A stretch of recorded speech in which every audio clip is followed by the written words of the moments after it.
Hello friends, welcome to target in goal. तो friends, हम पढ़ रहे हैं हिस्ट्री में लुसेंट, और लुसेंट में हम पढ़ रहे हैं अभी वर्तमान में जैन धर्म। तो इसके पहले जो हमने डिस्कस किया था उसमें से हमने प्रागैतिहासिक काल देखा, हमने सिंधु घाटी सभ्यता देखी, हमने महाजनपद काल इसके पहले वाले वीडियो में देखा था।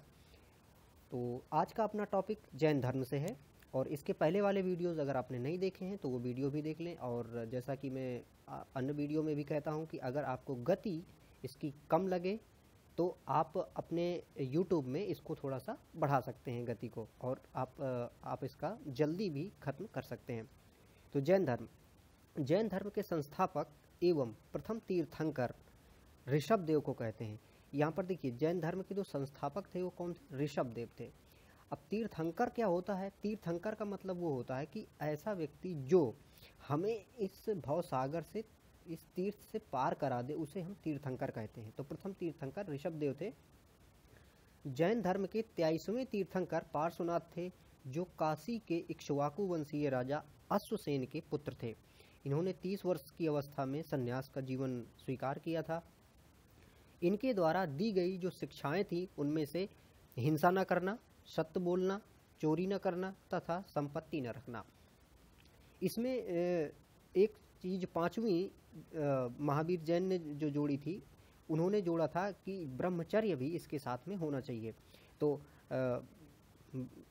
इस प्रकार से पांचवा जो है उनकी शिक्षा वो महावीर जैन द्वारा जोड़ी गई थी। महावीर स्वामी जैन धर्म के 24वें और अंतिम तीर्थंकर थे। तो 24 तीर्थंकर हुए, जिनमें से 24वें तीर्थंकर महावीर स्वामी थे। महावीर का जन्म, अब देखिए यहाँ पर इसमें लुसेंट के हिसाब से ये दिया है 540 ईस्वा पूर्व, लेकिन अभी वर्तमान में जो सही तथ्य है वो है फ्रेंड्स 599 ईसा पूर्व। देखिए, ये जो महावीर थे ये बौद्ध जो हैं उनसे बड़े थे। तो इस प्रकार से 563 ईसा पूर्व में जो है वो बौद्ध का जन्म हुआ है।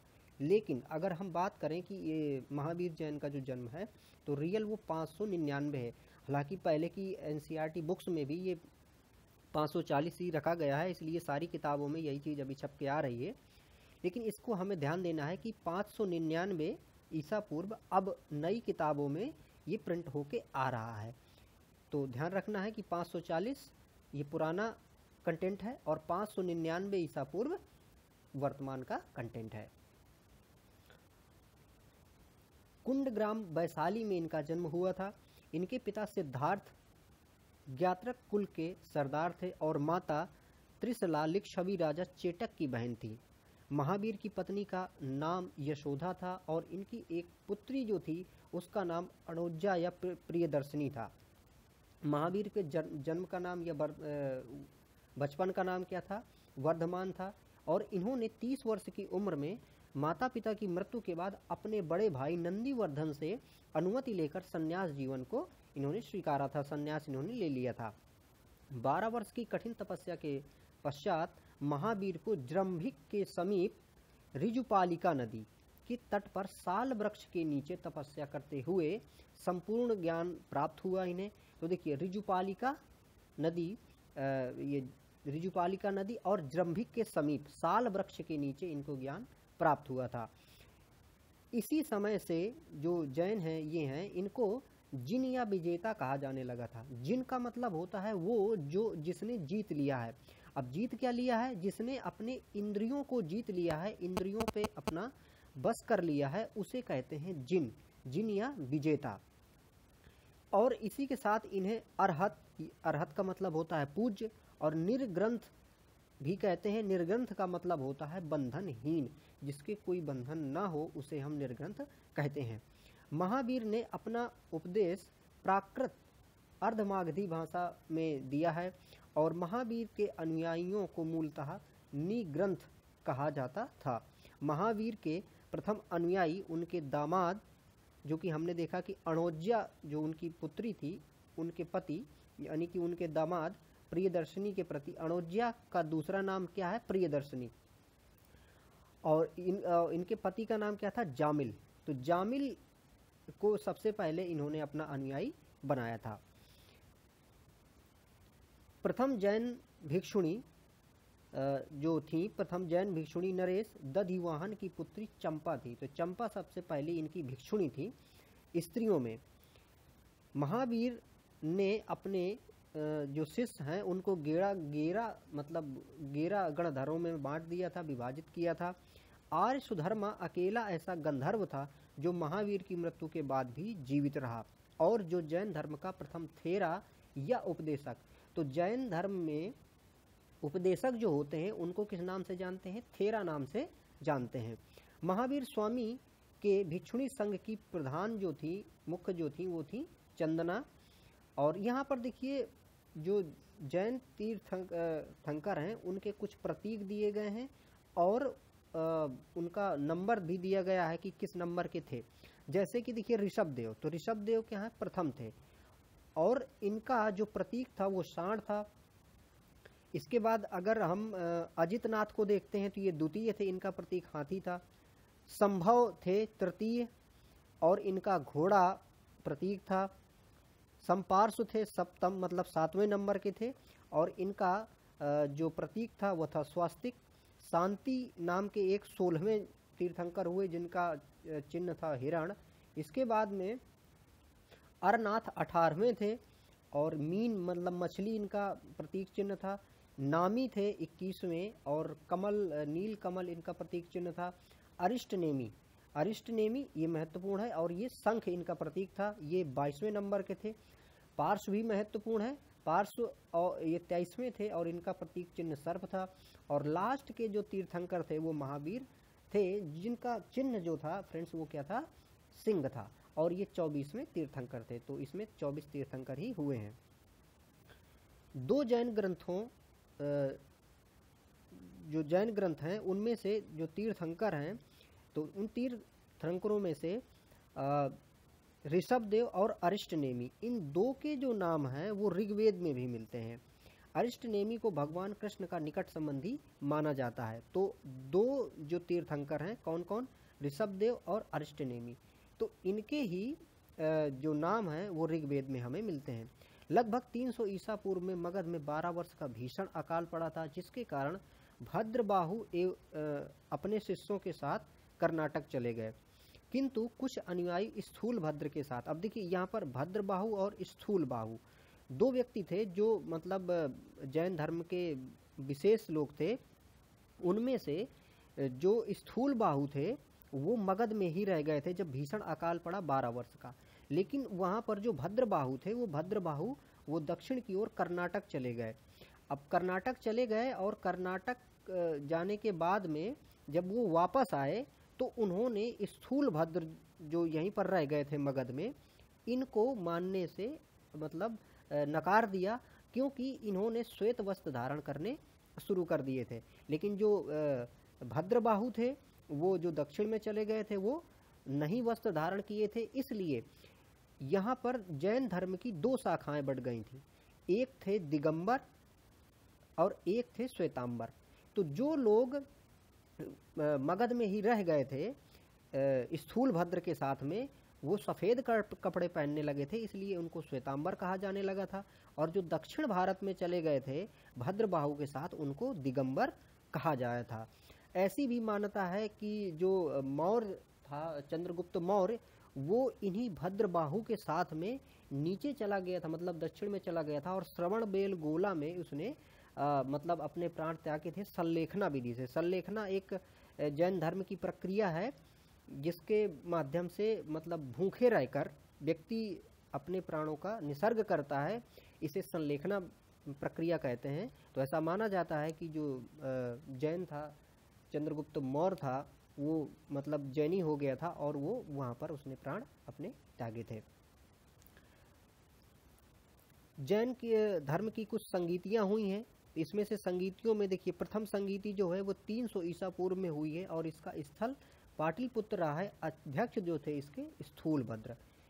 तो पहली संगीति 300 ईसा पूर्व में, स्थल पाटलिपुत्र में है, और अध्यक्ष इसके स्थूल भद्र हैं। द्वितीय संगीति जो है ये 6ठी शताब्दी में हुई है, और इसका स्थल बल्लभी कहाँ पे है? गुजरात में है। पाटलिपुत्र पटना आप जान रहे हैं, जो कि प्रथम संगीति का स्थल है। और इसके अध्यक्ष जो थे वो क्षमा श्रवण थे, ये दूसरी बौद्ध संगीति के अध्यक्ष थे। जैन धर्म के त्रिरत्न हैं सम्यक दर्शन, सम्यक ज्ञान और सम्यक आचरण। ये जैन धर्म के 3 त्रिरत्न हैं, सम्यक दर्शन, सम्यक ज्ञान और सम्यक आचरण। त्रिरत्न के अनुशीलन में निम्न 5 महाव्रतों का अनिवार्य बताया गया है, जिसमें से अहिंसा, सत्य वचन, अस्तेय, अपरिग्रह और ब्रह्मचर्य। अब यहाँ पर देखिए, ये जो ब्रह्मचर्य है इसी को महावीर जैन ने जोड़ा था, बाकी अहिंसा, सत्य वचन, अस्तेय और अपरिग्रह ये पहले से ही इस संस्था में कहें या फिर इस धर्म में मौजूद थे। जैन धर्म में ईश्वर की मान्यता नहीं है, जैन धर्म में आत्मा की मान्यता है। मतलब जैन धर्म मानता है कि ईश्वर नहीं है, लेकिन ये मानता है कि आत्मा का मौजूद है, और ये मानता है कि ये सृष्टि खुद में इतना विशेष ढंग से बनी है कि इसे ईश्वर की जरूरत नहीं है। महावीर पुनर्जन्म एवं कर्मवाद में विश्वास करते हैं। ये मानते हैं कि पुनर्जन्म होता है, और कर्मवाद को मानते हैं कि कर्म के हिसाब से ही व्यक्ति का जो भी संस्कार है वो बनते हैं। जैन धर्म के सप्तभंगी ज्ञान के अन्य नाम स्यादवाद व अनेकांतवाद है। अब देखिए, ये स्यादवाद का मतलब है, ये जैन धर्म कहता है कि शायद वो है या शायद नहीं है, हो भी सकता है, नहीं भी हो सकता है, हो भी सकता है लेकिन कहा नहीं जा सकता, है लेकिन कहा नहीं जा सकता। तो इस प्रकार का जो स्यादवाद का ये उदाहरण है, ये हमें किसमें, जैन धर्म में मिलता है। जैन धर्म ने अपने आध्यात्मिक विचारों को सांख्य दर्शन से ग्रहण किया है। हमने देखा था सांख्य दर्शन सबसे पुराना दर्शन है जो कि कार्य कारण पे विश्वास करता है। जैसे आप अगर ये सुन रहे हैं तो क्यों सुन रहे हैं, इसके पीछे कोई कारण है, आपको बिल्कुल कारण है, आपको नॉलेज चाहिए, आपको नौकरी चाहिए, इसलिए आपको ये कर रहे हैं। अब दूसरी बात, नौकरी आपको क्यों चाहिए, उसके पीछे भी कोई ना कोई कारण होगा। तो सांख्य दर्शन इसी कार्य कारण की बात करता है कि अगर कुछ भी चीज घटित हो रहा है तो उसके पीछे कोई ना कोई चीज होगी, तब वो चीज घटित हो रही है।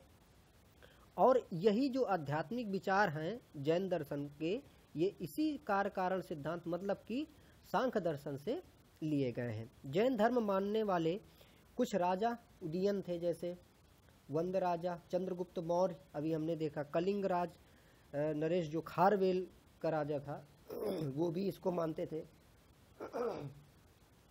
राष्ट्रकूट राजा, अमोघ वर्ष, चंदेल शासक भी जैन धर्म को मानने वाले शासकों में से हैं। मैसूर के गंग वंश के मंत्री चामुंड के प्रोत्साहन से कर्नाटक के श्रवणबेलगोला में 10वीं शताब्दी के मध्य भाग में विशाल बाहुबली जिसको हम गोमतेश्वर के नाम से जानते हैं, इसका निर्माण किया गया था। इसको ये माना जाता है कि जो ये प्रथम तीर्थंकर थे ऋषभदेव, उनके ही ये पुत्र थे बाहुबली या गोमतेश्वर। तो ये उनका एक बहुत भव्य मूर्ति बनाई गई है। और ये किसके, ये मैसूर का गंग वंश जो हुआ, गंग वंश में एक मंत्री थे चामुंड। तो ये चामुंड जो मतलब उधर थे, उनके ही संरक्षण में, देख रेख में ये बनाई गई थी।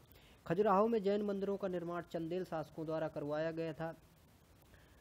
मौर्योत्तर युग में मथुरा जैन धर्म का प्रसिद्ध केंद्र था। तो मौर्योत्तर मतलब मौर्य जो काल आया, उसके बाद के काल में मथुरा जो है वो जैन धर्म का एक प्रसिद्ध केंद्र था। और मथुरा कला का संबंध भी जैन धर्म से है। तो मथुरा कला यानी मथुरा में जो मूर्तियां बनाई गई थी उस समय, वो जैन धर्म से संबंधित थी। हालांकि मथुरा में बौद्ध की मूर्तियां भी बनाई गई हैं। जैन तीर्थंकरों की जीवनी भद्रबाहु द्वारा रचित कल्पसूत्र में है। तो कल्पसूत्र भद्रबाहु द्वारा लिखा गया है, जिसमें से जीवनियाँ हैं। 72 वर्ष की आयु में इनका निर्माण, महापरिनिर्माण जैसे बौद्धों में होता है उसी प्रकार से इनका निर्माण हो जाता है। 72 वर्ष। अब ये देखिए, जो 72 वर्ष है, अगर आप 599 ईसा पूर्व के हिसाब से कैलकुलेट करेंगे तो दूसरा होगा, और 540 के हिसाब से अगर आप कैलकुलेट करते हैं तो यहाँ 468 ईसा पूर्व आपको मिलेगा। और ये देखिए, इनकी जो मृत्यु है वो पावापुरी राजगीर में हुई थी। मल्ल राजा श्रप्तिपाल के राजप्रसाद में महावीर जी को निर्वाण की प्राप्ति हुई थी। अब अगला धर्म है अपना बौद्ध धर्म। तो बौद्ध धर्म देखिए जिस प्रकार से जैन धर्म आया उसी प्रकार से बौद्ध धर्म आया। मैं आपको बताना चाहूँगा कि बौद्ध धर्म हो या जैन धर्म सॉरी, ये इसलिए आए क्योंकि जो उस समय का जो हिंदू धर्म था वो बहुत ज़्यादा हिंसक हो गया था। यज्ञ के नाम पे बहुत सारे पशुओं की बलि दे दी जाती थी, पक्षियों की बलि दे दी जाती थी। इसलिए इन सारी हिंसाओं को देखते हुए जैन और बौद्ध धर्म आए। तो इसी प्रकार से उस समय क्रम में ही ये बौद्ध धर्म आता है। और बौद्ध धर्म के जो संस्थापक हैं फ्रेंड्स ये गौतम बुद्ध हैं। हालांकि जैन धर्म के संस्थापक ऋषभदेव थे, लेकिन गौतम बुद्ध जो हैं ये बौद्ध धर्म के संस्थापक हैं। इन्हें एशिया का ज्योतिपुंज यानी कि लाइट ऑफ एशिया कहा जाता है, क्योंकि पूरे एशिया में बौद्ध धर्म बहुत ही ज़्यादा विकसित रूप में आया और इससे बहुत सारे लोगों का कल्याण भी हुआ। एक चीज़ और कि जो बौद्ध धर्म है जितना भी शिक्षा का पुराना विस्तार हुआ है वो हिंदू धर्म में से नहीं हुआ है, बल्कि वो बौद्ध धर्म से ही हुआ है। क्योंकि जितने भी विश्वविद्यालय आपको तक्षशिला, नालंदा, वल्लभी ये जो भी मिलेंगे ये सब बौद्ध धर्म के ही केंद्र थे। और यहाँ पर सिर्फ बौद्ध शिक्षा नहीं बल्कि और भी कई तरह की शिक्षाएं यहाँ पर प्रदान की जाती थी, जिसमें रसायन शास्त्र हो या फिर युद्ध कलाएं हो। तो ये सारा कुछ जो होता था तक्षशिला आप देखिए, तो ये सारी जो केंद्र थे मुख्यतः ये बौद्ध धर्म से ही संबंधित थे। बुद्ध के जीवन से संबंधित कुछ जो प्रतीक हैं वो ऐसे हैं कि जन्म। देखिए जब जन्म का प्रतीक है तो जन्म के प्रतीक के रूप में कमल एवं सांड को माना जाता है। ग्रह त्याग घोड़ा, ज्ञान जो प्राप्त हुआ उन्हें उसके लिए बोधि वृक्ष या पीपल को प्रतीक माना जाता है। निर्वाण जब उन्हें प्राप्त हुआ तो पद चिन्ह, और मृत्यु उनके लिए स्तूप का प्रतीक चिन्ह इंडिकेट करती है। गौतम बुद्ध का जन्म 563 ईसा पूर्व में हुआ था और ये कपिल वस्तु की जो लुम्बिनी नामक स्थान है वहाँ पर ये पैदा हुए थे।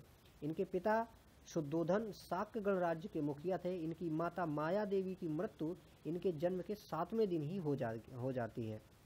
और इनका जो पालन पोषण है इनकी सौतेली माँ या फिर मौसी भी इन कभी कभी मिलता है इनका, प्रजापति गौतमी जो थी इन्होंने इनका पालन पोषण किया था। इनके बचपन का नाम सिद्धार्थ था। गौतम बुद्ध का जो विवाह है वो 16 वर्ष की अवस्था में यशोधरा से होता है। ठीक है, यशोधरा इनकी पत्नी थी और इनसे एक पुत्र राहुल इनको प्राप्त होता है। सिद्धार्थ जब कपिलवस्तु की सैर पर निकलते हैं तो उन्हें निम्न 4 दृश्यों का अवलोकन होता है, यानी 4 दृश्य वो देखते हैं। तो उनमें से पहला है बूढ़ा व्यक्ति, फिर बीमार व्यक्ति, फिर शव एवं सन्यासी। अब देखिए ये जो इसमें दिया है ये इस हिसाब से है कि उन्हें भविष्यवाणी तो उनके लिए पहले ही कर दी गई थी कि ये या तो बहुत बड़ा राजा बनेगा या तो फिर ये बहुत बड़ा सन्यासी बनेगा। लेकिन इनको जब घर में ही रहने दिया जाता था तो ये बाहर की चीज़ें नहीं देख पाते थे। लेकिन जब ये भ्रमण में निकलते हैं तो सबसे पहले इनको एक बूढ़ा व्यक्ति दिखता है। तो ये सोचते हैं कि क्या मैं भी बूढ़ा हो जाऊंगा। तो इनका सारथी जो चन्ना होता है वो कहता है बिल्कुल सब कोई बूढ़ा होता है। फिर इसके बाद में एक बीमार व्यक्ति दिखता है तो वो पूछता है कि क्या सब बीमार होते हैं, हम भी बीमार हो सकते हैं। तो चन्ना कहता है कि हाँ सब बीमार हो सकते हैं। इसके बाद में एक व्यक्ति की मृत्यु हो गई होती है तो एक शव लिए जा रहे होते हैं। तो वहाँ पर वो शव को देखते हैं और वो फिर प्रश्न करते हैं कि क्या सब कोई मरेगा।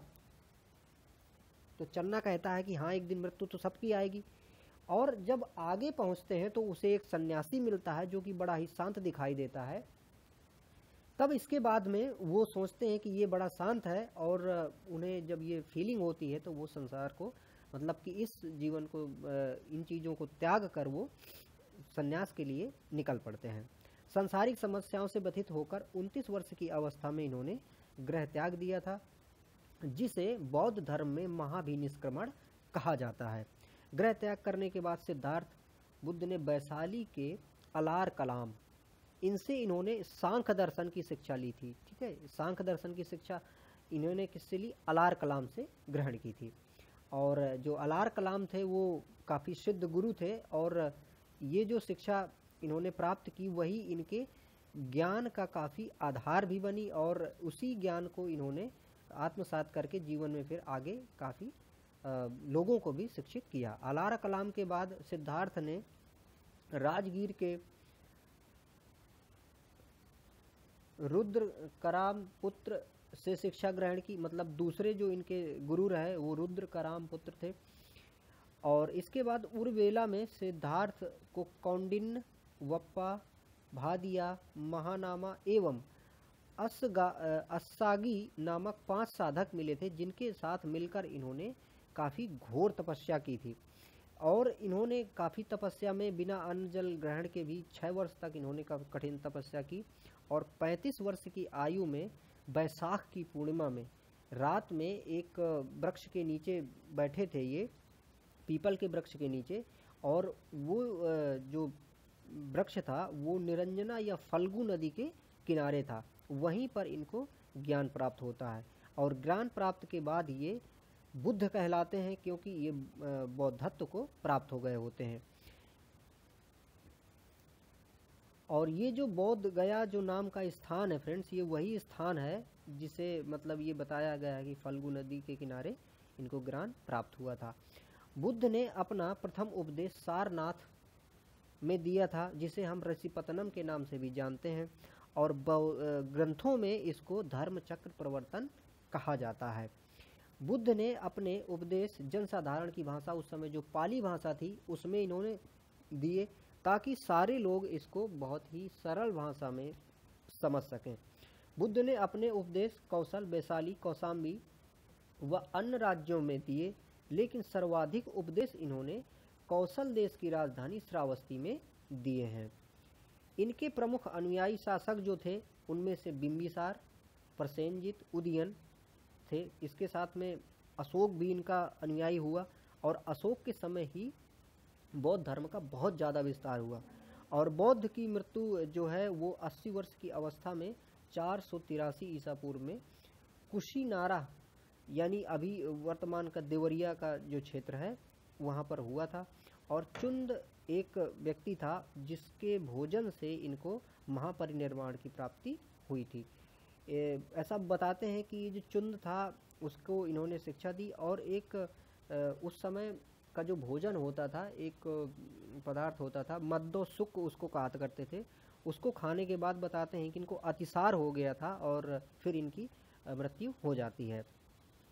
मल्यों ने अत्यंत सम्मान पूर्वक बुद्ध की अंत्येष्टि संस्कार किया था। एक अनुश्रुति के अनुसार मृत्यु के बाद बुद्ध के शरीर के जो अवशेष थे उनको 8 भागों में बांटकर उन पे स्तूप का निर्माण कर दिया गया था, स्तूप बना दिया गया था। बुद्ध के जन्म में एवं मृत्यु की तिथि को चीनी परंपरा के कैंटोन अभिलेख के आधार पर निश्चित किया गया है। तो इनकी जन्म और मृत्यु जो है वो कैंटोन अभिलेख से प्राप्त होती है, इनकी जन्म और मृत्यु की तिथि। एक मान्यता ये भी है कि जो बैसाख पूर्णिमा है उसी समय इनकी 3 घटनाएं हुई, जन्म भी उसी समय हुआ, ज्ञान भी उसी समय प्राप्त हुआ, और इनकी मृत्यु भी उसी समय हुई। तो ये जो पूर्णिमा है, बैसाख पूर्णिमा है, ये बहुत ही महत्वपूर्ण है इस बौद्ध धर्म के लिए। बौद्ध धर्म के बारे में हमें विशद ज्ञान जो है वो त्रिपिटकों से मिलता है। और त्रिपिटकों में अगर हम देखें तो विनय पिटक, सुत्त पिटक और अभिधम्म पिटक। यहाँ पर जो पिटक है, पिटक का मतलब होता है टोकरी, और इसमें एक प्रकार से जो ग्रंथ रखे गए जब संगीतियाँ हुई थी तो इसीलिए इनको त्रिपिटक कहा जाता है। तीनों पिटकों की जो भाषा है वो पाली है, जैसा कि बौद्ध ने भी साधारण भाषा में ज्ञान दिया था पाली भाषा में। बौद्ध धर्म मूलतः अनीश्वरवादी है, मतलब ये ईश्वर को नहीं मानता है, इसमें आत्मा की परिकल्पना भी नहीं है। बौद्ध धर्म में पुनर्जन्म की मान्यता है, ये मानता है कि जन्म पुनः फिर से हो सकता है। तृष्णा को क्षीण हो जाने की अवस्था को ही बुद्ध ने निर्वाण कहा है। जो तृष्णा, जो हमारी इच्छाएं हैं, अगर ये क्षीण हो जाए तो इसे ही क्या कहते हैं, निर्वाण कहते हैं। विश्व दुखों से भरा है का सिद्धांत बुद्ध ने उपनिषद से प्राप्त किया है। बुद्ध के अनुयायी जो हैं वो 2 भागों में थे, जिसमें से भिक्षुक पहले नंबर के थे। तो बौद्ध धर्म के प्रचार के लिए जिन्होंने संन्यास ग्रहण कर लिया था उन्हें भिक्षुक कहते थे, और उपासक जो लोग थे वो गृहस्थ जीवन व्यतीत करते हुए बौद्ध धर्म को अपनाते थे, और इन्हें उपासक के नाम से जाना जाता था। बौद्ध धर्म में सम्मिलित होने के लिए न्यूनतम आयु जो है वो 15 वर्ष थी। और ऐसा भी है कि जो लोग ऋणी होते थे या फिर जो राजा के दास होते थे कुछ ऐसे लोगों को बौद्ध में मतलब कि संग इनके उसमें शामिल होने की थोड़ा सा रोक भी थी। बौद्ध संघ में प्रविष्ट होने की जो प्रक्रिया है उसको उपसंपदा कहा जाता था। मतलब जैसे जब इसमें से अगर कोई व्यक्ति एंटर करता है, जैसे एडमिशन होता है, तो उसे क्या कहते थे? उपसंपदा कहते थे। बौद्ध धर्म के त्रिरत्न हैं बुद्ध, धम्म और संघ। ये बुद्ध, धम्म और संघ बौद्ध धर्म के त्रिरत्न हैं। बौद्ध सभाएं जो हैं, ये 4 बौद्ध सभाएं हुई हैं जो कि काफ़ी महत्वपूर्ण है।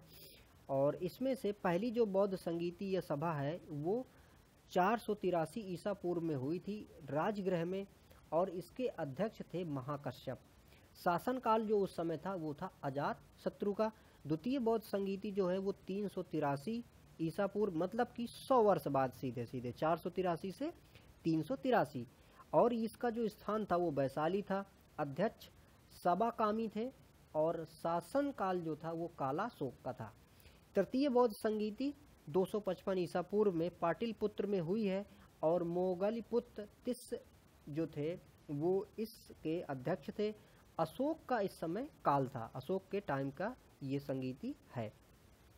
चतुर्थ बौद्ध संगीति ये ईसा की प्रथम शताब्दी के लगभग हुई है, और ये कुंडलवन है। कुंडलवन कश्मीर में है, तो कुंडलवन में हुई है। अध्यक्ष उस समय के वसुमित्र या अश्वघोष थे, और शासनकाल जो उस समय था वो कनिष्क था। तो कनिष्क के समय में चौथी बौद्ध संगीति हुई है। चतुर्थ बौद्ध संगीति के बाद बौद्ध धर्म जो है वो 2 संप्रदायों में बट गया था, हीनयान और महायान। देखिए, हीनयान वो होते थे जो बौद्ध की मूर्ति पूजा नहीं करते थे, उन्हें हीनयान कहते थे। और महायान के जो व्यक्ति थे वो बौद्ध की मूर्ति पूजा करते थे। बौद्ध धर्म के महायान संप्रदाय का आदर्श जो है वो बोधिसत्व है। बोधिसत्व दूसरे के कल्याण को प्राथमिकता देते हुए अपने निर्वाण में विलंब करते हैं। अब देखिए, ये बोधिसत्व एक ऐसा व्यक्ति है जो इस दरवाजे में खड़ा है जहां से उसको निर्वाण प्राप्त हो सकता है, लेकिन वो तब तक इंतजार कर रहा है कि जब तक सारे व्यक्तियों को निर्माण प्राप्त ना हो जाए और इस गेट से पास ना कर जाए, तब तक मैं यहीं पर सबके लिए इंतजार करता हूँ। उन्हें ही कहते हैं बोधिसत्व। हीनयान का आदर्श अरहत पद को प्राप्त करना है। जो व्यक्ति अपनी साधना से निर्वाण की प्राप्ति करते हैं उन्हें हम अरहत कहते हैं। तो अरहत वो हैं जो अपनी साधना से निर्वाण प्राप्त कर लेते हैं, उन्हें हम अरहत कहते हैं। धार्मिक जुलूसों का प्रारंभ सबसे पहले बौद्ध धर्म ने प्रारंभ किया था। बौद्धों का सबसे पवित्र त्यौहार बैसाख पूर्णिमा है। अब देखिए, यहाँ पर जो बैसाख पूर्णिमा है वो बहुत ही महत्वपूर्ण है, जिसे बुद्ध पूर्णिमा के नाम से जाना जाता है। इसका महत्व इसलिए है कि बुद्ध पूर्णिमा के दिन ही, मतलब बैसाख की पूर्णिमा को ही, देखिए, जन्म, ज्ञान की प्राप्ति और परिणाम की प्राप्ति जो है, महापरिनिर्वाण की प्राप्ति जो है वो बौद्ध को हुई थी। तो जन्म, ज्ञान और महापरिनिर्वाण, ये तीनों इनको बैसाख पूर्णिमा के दिन हुए हैं। बुद्ध ने सांसारिक दुखों के संबंध में 4 आर्य सत्यों का जो उपदेश दिया, उसमें से इन्होंने कहा दुख, दुख समुदाय, दुख निरोध और दुख निरोधगामिनी प्रतिपदा। ये इनके 4 आर्य सत्य थे। इन सांसारिक दुखों से मुक्ति हेतु बुद्ध ने अष्टांगिक मार्ग की बात कही है। मतलब कि अगर अष्टांगिक मार्ग को अपनाया जाए तो इन दुखों से मुक्ति पाया जा सकता है। वो अष्टांगिक मार्ग हैं सम्यक दृष्टि, सम्यक संकल्प, सम्यक वाणी, सम्यक कर्मांत, सम्यक आजीव, सम्यक व्यायाम और सम्यक स्मृति, और सबसे लास्ट है सम्यक समाधि। अगर ये सारी चीजें करते हैं तो व्यक्ति को सम्यक समाधि प्राप्त होती है। और एक बात कि बुद्ध ने मध्यम मार्ग अपनाया है, जिसमें से ना तो बहुत ज़्यादा कष्ट हो और ना ही बहुत ज़्यादा सुखों में व्यक्ति को जीवन व्यतीत करना चाहिए। जो बुद्ध के अनुसार अष्टांगिक मार्ग के पालन करने के उपरांत मनुष्य की भव तृष्णा नष्ट हो जाती है और उसे निर्वाण की प्राप्ति हो जाती है। निर्वाण बौद्ध धर्म का परम लक्ष्य है, जिसका मतलब है दीपक का बुझ जाना। तो निर्वाण का मतलब है दीपक का बुझ जाना, अर्थात जीवन मरण चक्र से मुक्ति हो जाना। तो जब व्यक्ति की इच्छाएं जो हैं वो खत्म हो जाती हैं, समाप्त हो जाती हैं, तो वो व्यक्ति जीवन मरण के चक्र से छूट जाता है जिसे इन्होंने दीपक का बुझ जाना या फिर निर्वाण कहा है। बुद्ध ने निर्वाण प्राप्ति को सरल बनाने के लिए 10 शीलों की बात की है इन्होंने, कि व्यक्ति को जो 10 चीज़ें करनी चाहिए वो अहिंसा, सत्य, अस्तेय मतलब चोरी न करना, अपरिग्रह मतलब किसी प्रकार की संपत्ति न रखना। अब किसी प्रकार की संपत्ति न रखने का मतलब यहाँ ये नहीं है कि व्यक्ति खाए भी न, लेकिन इन्होंने ये कहा है कि अगर हम बहुत ज़्यादा संपत्ति बटोरने में लग जाएंगे तो हम अपनी ओर से चेतना खो देंगे, इसलिए इन्होंने कहा है अपरिग्रह। फिर मद्य सेवन न करना मतलब कि मांस मछली और व्यसन न करना, असमय भोजन न करना। इन्होंने भोजन को देखिए काफ़ी महत्व दिया है कि असमय भोजन न करना, समय से भोजन करना। सुखप्रद बिस्तर में नहीं सोना, अगर बहुत ज़्यादा सुखप्रद स्थिति में चले जाएंगे तो भी समस्या है। धन संचय न करना, बहुत ज़्यादा धन संचय, स्त्रियों से दूर रहना, ये भी चीज़ उन्होंने बताया है।